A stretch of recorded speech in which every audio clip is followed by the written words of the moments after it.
Hello class, good afternoon. Thank you for clicking this video. This is Aiza May Codera, your reporter for today, and together with my members, we will discuss you later on about our topic and the subject living in the information of technology era. So, in lesson 2, our topic is all about the internet. So, what is internet? So, the internet or net is the largest computer network in the world that connects billions of computer users. The word internet comes from the combination between interconnection and network. When we say interconnection, it refers to the interlinked relationships between different devices, networks, and even systems.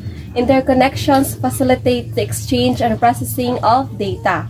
Therefore, the internet plays a vital role in our modern world, right? So, network is a collection of computers and devices connected via communication channels and transmission media allowed to share resources. For example, hardware, software, data, information. Now, let's move on in the brief history of internet. ARPA stands for Advanced Research Project Agency. So in January 2, 1969, the experimental of computer network had been started. No server, but equal importance or participation to every computer in the network. Even if one or two nodes destroyed, that will now affect the network. So, in 1982, the word internet started. In 1986, first free net created in Case Western Reserve University. So in 1991, U.S. government allowed business agencies to connect to internet. Now, all people can connect to the internet and improve their life and work quality. So muna siya ang isa sa pinaka-advantage no sa internet. The internet improve our life and work quality. Next, the internet support various aspects in our life. Next, Venton Grazer Formam RS is an American internet pioneer and is recognized as one of the fathers of the internet, sharing this title with TCP or IP co-developer Bob Kahn. The collaboration has been terrific over a very long period of time. We're problem solvers, and we enjoy it. So, in general, nobody owns the internet, but as individual, we all can benefit from access to information, communication, entertainment, and countless online services. The internet has revolutionized how we learn, work, shop, connect with others, and even access healthcare. Types of servers. First, application server. It is a program in computer that provides the business logic for an application program. In the other word, ang application server may utok na nagpadagan sa mga programa or serbisyo nga imong gigamit sa usa ka aplikasyon. So the next one is web server. It is a computer program that serves requested HTML pages or files. So in the other words, kung musulod ka sa website gamit imong browser sama sa Google Chrome or Firefox, ang imong browser magpadala og request ngadto sa web server. Ang web server dayon maghatag og tubag sa imong request pinaagi sa pagpadala sa mga datos o impormasyon na makita nimo sa imong screen sama sa hulagway, teksto o uban pang mga detalye. Then arita sa proxy server. So it is a software that acts as an intermediary between an endpoint device such as computer and another server from which a user is requesting. So in other words, ang proxy server nagtrabaho ingon nga tunga-tunga nga koneksyon para sa imong internet activities. Naglihok alang sa pagpanalipod, pagcache, o paghatag og access sa mga datos ng imong gikinahanglan. So, arita sa mail server. Mail server is an application that receives incoming email from local users and remote senders and forward outgoing email for delivery. So in other words, ang mail server mo ang responsable sa mga pagpaluyo o pagproseso sa tanang mga email nga imong ipadala o dawaton o nagtrabaho aron ang mensahe nga maabot sa husto nga destinasyon. So arita sa file server. So file server is a computer responsible for central storage and management of data files so that another computer on the same network can access them.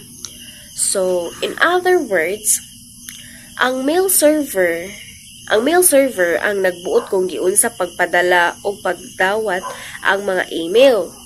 Sigurado nga moabot kini sa husto nga recipient. Na siya. Then, areta sa policy server. So, policy server is a security component of policy-based network that provides authorization, services, and facilities tracking and control of files. So, in other words, policy server nagpatuman og mga balaod sa usa ka network aron masiguro nga ang mga user og device matuman ang mga patakaran og seguridad nga masiguro jud nga safe jud siya. Okay? IP address or Internet Protocol is a numerical label assigned to each device. This provides identity to a network device. Example, 192.168.1.1. This IP address used to log in to the router's admin page. So, it is a gateway or access point for admin to manage the router settings. Browsers is an application program that provides a way to look information in the web. So, example of browser is Google Chrome, Safari, Internet Explorer, Opera, and Mozilla. So, this allows students to access an information online including academic articles, databases, and educational resources for research projects. And also, teachers and students can also use online learning. So, they can attend lectures and participate discussion. Domain name system or DNS is the phone book of the Internet. We access information online through these domain names. Example, www.facebook.com. If we enter this in the Internet, we automatically use Facebook. So, I have here the name and the entity of domain name system. .com means commercial, .org is organization, .net is network, .edu is education, .gov is national and state government agencies, .ph is Philippines, and etc. So, domain name system, it ensures that users can easily access websites using easy-to-remember domain names instead of numeral IP addresses. Internet Service Provider, or ISP, is an organization that provides services for accessing, using, or participating in the Internet. There are two types of ISP. Number one is National ISP, which provided Internet access to a specific geographic area. The second one is Regional ISP, business that provides Internet access in cities and towns nationwide. Example of ISP are Sky Broadband, PLDT, and Converge. Uses of Internet: look for information, schoolworks, jobs, and home purposes. Send and receive electronic mail, video teleconferencing, or video call or video chat. Buy and sell product, social networking, watch and post videos, games, take college courses, monitor home while away, financial transactions, and download music and movies. Internet terms and definition. Internet. a global network of thousands of computer networks linked by data lines and wireless system. So in other words, ang internet mao ang highway nga nagdugtong sa mga computer o device aron makasend o makadawat og datos o impormasyon. So the second one is web. Web is a collection of billions of web pages that you can view with a browser. So in the other words, ang web mo ang lugar sa internet diin makita nimo ang website o web pages nga adunay mga impormasyon nga imong magamit o mabasa. So next is email, the most common method of sending and receiving messages online. So in other words, ang email mo ang modernong paagi sa pagkomunikar gamit ang internet na mas dali ug paspas kaysa sa traditional nato nga sulat. So next is social media, websites and apps that allow people to share comments, photos, and videos. So in other words, ang social media mo ang mga online nga lugar diin ang mga tao magtilibangay og mag-share sa ilang mga panghunahuna sa kinabuhi o interes pinaagi sa internet like magmarites. Inana. Online gaming, games that allow people to play with against each other over the internet. In other words, ang online gaming mo ang pagdula sa mga video games nga nagkinahanglan og internet aron makaduwa ka sa uban nga mga tawo sa tibuok kalibutan like ML or COD. So the next one is software updates. Operating system and application updates can typically downloaded from the internet. So in other words, ang software updates mo ang mga pagbago nga gikinahanglan aron mas maayo o mas luwas ang imong software o device. HTML, Hypertext Markup Language, is a coding language used to tell a browser how to place picture, text, multimedia, links, and to create a web page. When a user clicks on a link within a web page, that link, which is coded with HTML, links the user to a specific link web page. So in the other words, ang HTML mao ang pundasyon sa tanan nga nag-web page sa internet nga nagtugot sa mga developer nga mahimo og maayong structured nga content nga makita sa mga gumagamit. So URL, Uniform Resource Locator, is a web address used to connect to a remote resource on the World Wide Web. So in other words, ang URL mo ang address nga imong gisulod sa browser aron makasulod sa usa ka particular nga web page or resource sa internet. Then the next one is bit. Is a single digit in the binary numbering system based 2, for example, 1 is a bit or 0 is a bit. So in other words, ang bit mao ang pinaka-basic nga forma sa datos o computer nga nagrepresentar sa impormasyon sa forma sa OS o 1S. Byte generally consists of 8 bits. In other words, ang byte mao ang usa ka basic nga unit sa datos nga nagrepresentar sa impormasyon sa computer o kini naglangkob sa 8 ka bits. Upload. To upload is to transfer data from your account to another account, like for example, Facebook and email. You upload your photos or videos in your email account or in your Facebook account. Download.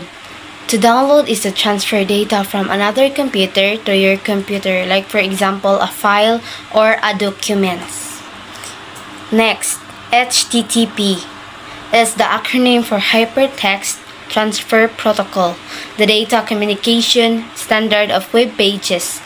When a web page has These prefix, the links, text, and pictures should work correctly in a web browser. Like for example, when a URL is entered into the browser sends an HTTP command to the web server, directing it to search and transmit the requested web page. The other main rule that controls the operation of the World Wide Web is HTML, which deals with how web pages are formatted and displayed. Next, HTTPS is the acronym for Hypertext Transfer Protocol Secure.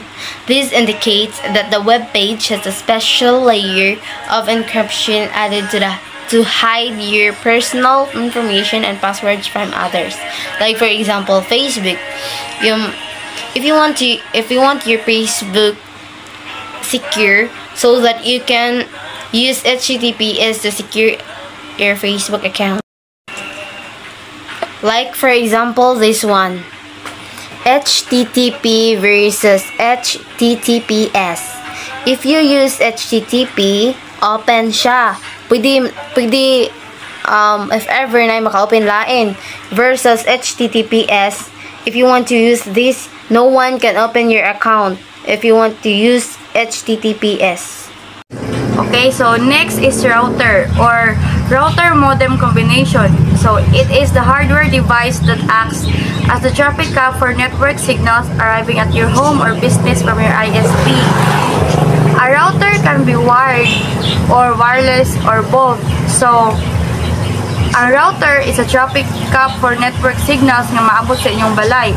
So, bali ang kaning router, ang gamit niya is mao po nimo distribute og internet or bali kumbaga mo ni mo tag internet sa inyong balay nga inyong magamit og para pa wifi. Kanang nay mga wifi window or mga kanang mga personal wifi na sila mga router silang balay.